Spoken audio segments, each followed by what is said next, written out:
Guys today మనం 6th class science నుంచి సజీవులు లక్షణాలు మరియు ఆవాసాలు అనే టాపిక్ నుంచి కొన్ని ప్రాక్టీస్ బిట్స్ చేద్దాం. ఫస్ట్ బిట్టు హిమాలయ పర్వతాలపై పెరిగే మొక్క. హిమాలయ పర్వతాలపై పెరిగే మొక్క ఓకు, దేవదారు, పైన్. ఓకు, పైన్, దేవదారు పైవన్నీ కూడా హిమాలయ పర్వతాలపై పెరిగే మొక్కలు. సెకండ్, బల్లపరుపుగా ఉండే వాజాలు తోకను కలిగి ఉన్న జీవులు.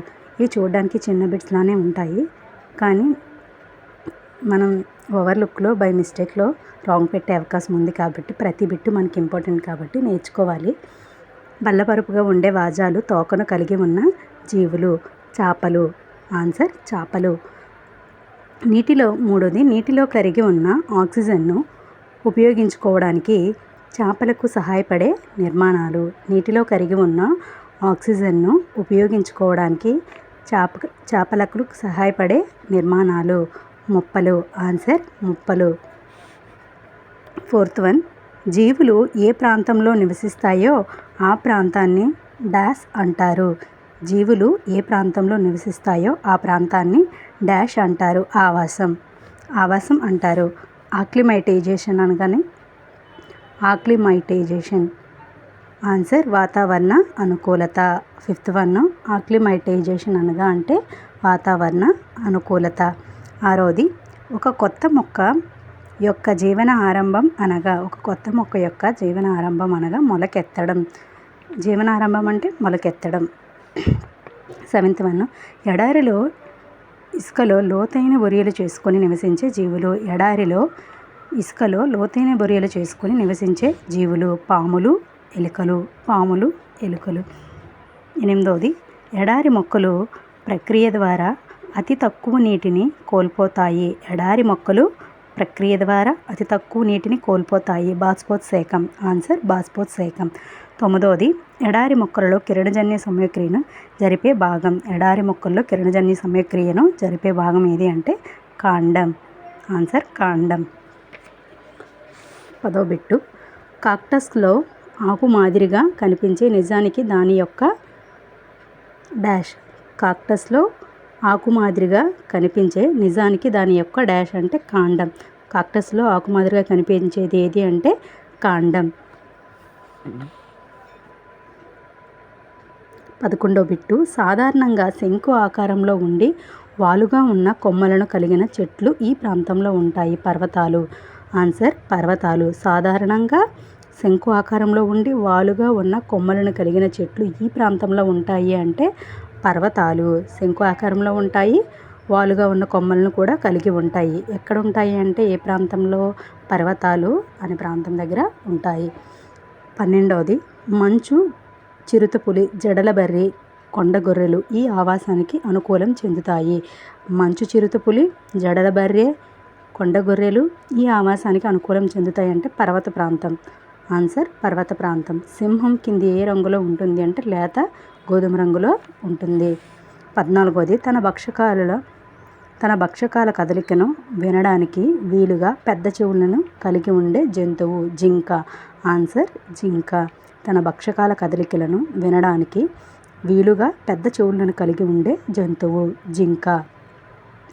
15వ బిట్టు, కింది వానిలో మొప్పలు లేని జీవులేవి అంటే డాల్ఫిన్లు, త్రిమింగలం, ఆక్టోపస్, వానపాము పైవన్నీ కూడాను.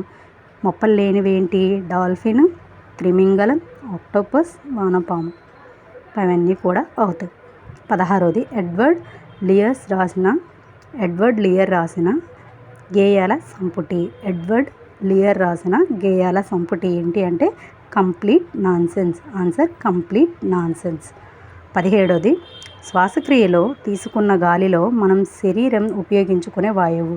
శ్వాసక్రియలో తీసుకున్న గాలిలో మన శరీరం ఉపయోగించుకునే వాయువు ఏది అంటే ఆక్సిజన్. Answer oxygen. జీవులన్నిటికీ అత్యంత ఆవశ్యకమైన ప్రక్రియ ఏది అంటే శ్వాసక్రియ. ఆన్సర్ శ్వాసక్రియ. 19th, వానపాములో శ్వాసక్రియకు తోడ్పడే అవయవం చర్మం. 20వది, మనలను ప్రతిస్పందింపజేసే మన పరిసరాలలో వచ్చే మార్పులను డాష్ అంటారు. ప్రచోదనాలు. మనలను ప్రతిస్పందింపజేసే మన పరిసరాలలో వచ్చే మార్పులను డాష్ అంటారు, అంటే ప్రచోదనాలు అని అంటారు. మనం ముట్టుకుంటున్నప్పుడు పత్రాలు ముడుచుకుపోయే మొక్క. మనం ముట్టుకుంటున్నప్పుడు పత్రాలు ముడుచుకుపోయే మొక్క ఏది అంటే టచ్ మీ నాట్ మైమోషా. మైమోషా అనేది దీని యొక్క శాస్త్రీయనామం. టచ్ మీ నాట్ మైమోషా అత్తిపత్తి అని కూడా దీనికి ఇంకొక పేరు. పైవన్నీ కూడా మనం ముట్టుకునేటప్పుడు పత్రాలు ముడుచుకుపోతాయి. 22 జీవుల శరీరం నుండి వ్యర్థాలను తొలగించే ప్రక్రియను డాష్ అంటారు. జీవుల శరీరం నుండి వ్యర్థాలను తొలగించే ప్రక్రియను డాష్ అంటారు, అంటే విసర్జన. విసర్జన. ఆన్సర్ విసర్జన. 23 ఒక గోధుమ బస్తాలోనికి మన చేతిని బలంగా నెట్టినప్పుడు లోపల వెచ్చగా ఉండడానికి గల కారణం ఏంటంటే విత్తనాలు శ్వాసక్రియ. మనం నిల్వ ఉంచిన గోధుమ బస్తాల్లోని ధాన్యం బస్తాల్లో కానీ మనం చెయ్యి పెట్టి పరిశీలించినట్లయితే విత్తనాలు అనేవి చాలా వేడిగా ఉంటాయి. దానికి కారణం విత్తనాలు అనేవి శ్వాసక్రియ జరుపుకుంటాయి. 24 జతపరచండి ఇచ్చాడు. ఎడారి, పర్వతాలు, సముద్ర తీరం, సముద్ర తీరం. ఎడారి అంటే ఒంటె, పర్వతాలు అంటే మేకలు, జడల బర్రె, సముద్ర తీరం దగ్గర పెరిగేవి చేపలు, సముద్ర తీరం పీతలు కూడా పెరుగుతాయి కాబట్టి. 25 కింది వాక్యాలలో సరైన వాక్యాన్ని ఎంపిక చేయండి. కింది వాక్యాలలో సరైన వాక్యాన్ని ఎంపిక చేయండి అంటే ఒకటోది ఎడారిలో పగటిపూట చాలా వేడిగా ఉంటుంది. ఎడారిలో రాత్రిపూట చాలా చల్లగా ఉంటుంది. ఏ మరియు బి అంటే 1 మరియు 2 ఎడారిలో పగటిపూట చాలా వేడిగా ఉంటుంది. ఎడారిలో రాత్రిపూట చాలా చల్లగా కూడా ఉంటుంది. 2 సరైనవి. 26 క్రింది వానిలో సరైన వాక్యము. క్రింది వానిలో సరైన వాక్యం ఏదంటే సముద్రంలో మొక్కలు జంతువులు ఉప్పు నీటిచే ఆవరించబడి ఉంటాయి. సముద్రంలో మొక్కలు జంతువులు ఉప్పు నీటిచే ఆవరించబడి ఉంటాయి. సముద్రంలో చాలా జీవులు నీటిలో కరిగి ఉన్న గాలిని ఉపయోగించుకుంటాయి. సముద్రంలో చాలా జీవులు నీటిలో కరిగి ఉన్న గాలిని వినియోగించుకుంటాయి. సముద్రం ఎడారి చాలా భిన్నమైన పరిసరాలు. సముద్రం ఎడారి చాలా భిన్నమైన పరిసరాలు. డి సముద్రం ఎడారుల్లో నివసించే జీవులు ఒకే రకమైన అనుకూలనాలను ప్రదర్శిస్తాయి అంటే కింది వానిలో సరైన వాక్యము అన్నాడు. మనకు బిడి అనేవి సరికానివి, ఏని సి మరియు సరైనవి. సముద్రాలలో మొక్కలు జంతువులు ఉప్పు నీటిచే ఆవరించబడి ఉంటాయి. సముద్రం ఎడారి చాలా భిన్నమైన పరిసరాలు. ఏసి అనేవి మనకి సరైనవి. 27 కింది వానిలో సరికాని వాక్యం. కింది వానిలో సరికాని వాక్యం. ఒంటె నీరు లేకుండా ఒకరోజు ఉండగలదు. ఒంటె మూత్ర విసర్జన ఎక్కువగా జరుగుతుంది. మూత్ర విసర్జన అనేది ఎక్కువగా జరుగుతుంది. ఒంటె నీరు లేకుండా ఒకరోజు ఉండగలదు. ఒంటెలో మూత్ర విసర్జన అనేది ఎక్కువగా జరుగుతుంది.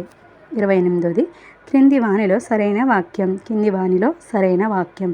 అడవులు, గడ్డి భూములు, ఎడారులు, తీర పర్వత ప్రాంతాలు భౌమ్య ఆవాసాలు.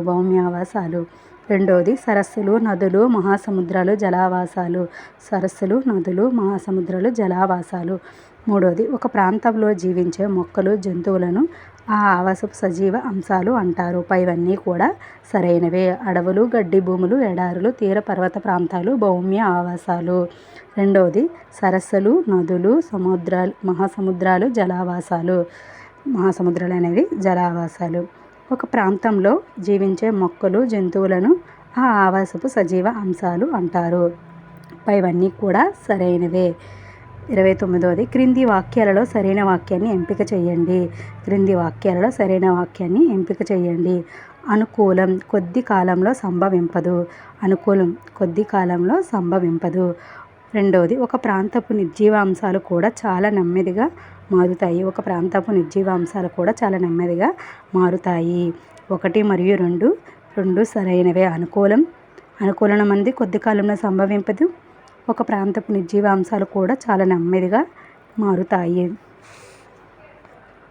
30 సరైన జతను గుర్తించండి. జడల బర్రె పొడవైన వెంట్రుకలు. జడల బర్రె అంటే పొడవైన వెంట్రుకలు.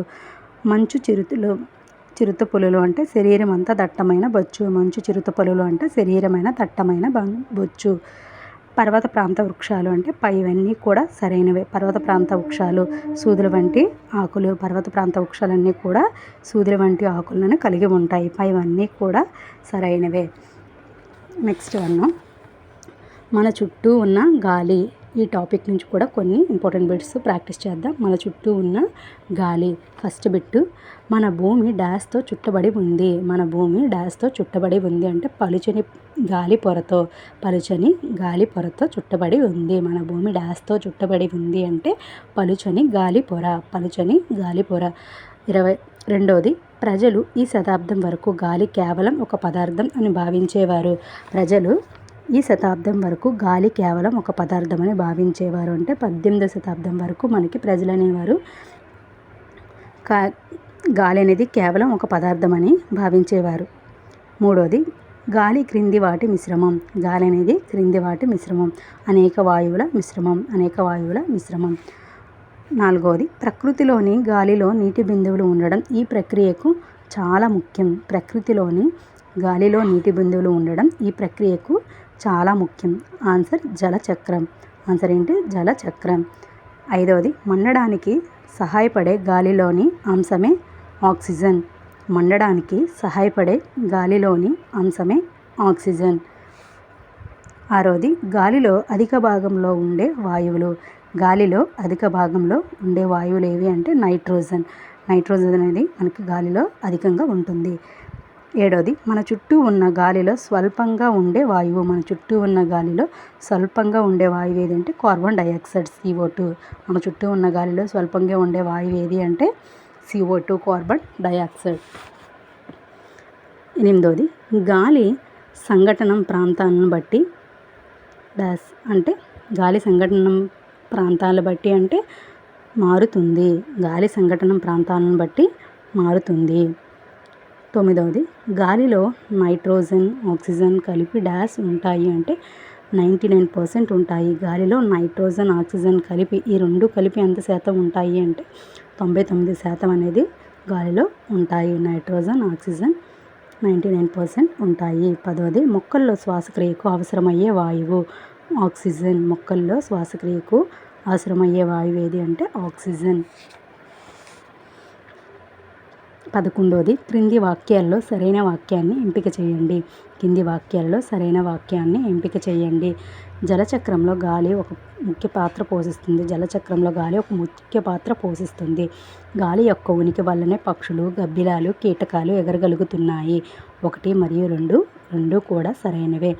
జలచక్రంలో గాలి ఒక ముఖ్య పాత్ర పోషిస్తుంది. గాలి యొక్క ఉనికి వల్లనే పక్షులు, గబ్బిలాలు, కీటకాలు ఎగరగలుగుతున్నాయి. 12వది, క్రింది వానిలో సరికాని వాక్యం. క్రింది వానిలో సరికాని వాక్యం ఏది అంటే గాలిలో ధూళి కణాలు అరుదుగా ఉంటాయి. గాలిలో ధూళి కణాలు అరుదుగా ఉంటాయి.